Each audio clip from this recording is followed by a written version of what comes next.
I want to give you some basic information regarding an order of protection in Arizona.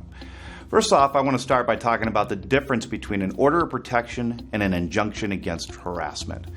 An order of protection can only be given to parties that have some familiar relationship with each other, even if it's just a boyfriend-girlfriend relationship or the parties have a child with each other. If the parties don't have that type of relationship, then the court can't issue an order of protection and you have to apply for an injunction to prohibit harassment. So that's the difference between those types of protective orders. Now I want to talk to you about what the requirements are to obtain a protective order, the allegations you have to put in your petition to cause a judge to consider issuing a protective order. You either have to allege that you've been assaulted, or that you're likely to be assaulted, or that you've been repeatedly harassed. And I want to emphasize repeatedly harassed, because harassment cannot be just simply one single act of harassment, but has to have a series of harassing actions for the court to issue an order of protection or an injunction to prohibit harassment. One of the remedies a court can give a spouse if it issues a protective order is it can give that spouse the exclusive use and possession of their home, which means the other spouse would be removed from the home by law enforcement. And if that person returned back to the home, they could be arrested for a Class 1 misdemeanor for violating that order of protection.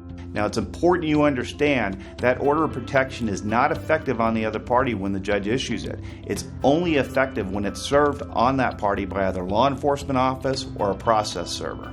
Once the order of protection or injunction is served on that party, it lasts from 1 year from the date it was served on that party.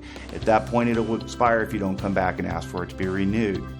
Now understand, the other party may request a hearing, and if the court sets a hearing, it's typically going to set that hearing within 5 to 10 days. You're going to have the obligation to present evidence through witnesses, police reports, other documents, to establish that you were either assaulted or you're likely to be assaulted or that you've been harassed. The court's going to accept evidence at that hearing. At that point, when you're done presenting your evidence, the court's going to do one of three things. It's either going to quash your order of protection, which means it doesn't exist any longer, or the court's going to modify that order of protection, or the court may leave the order of protection alone completely.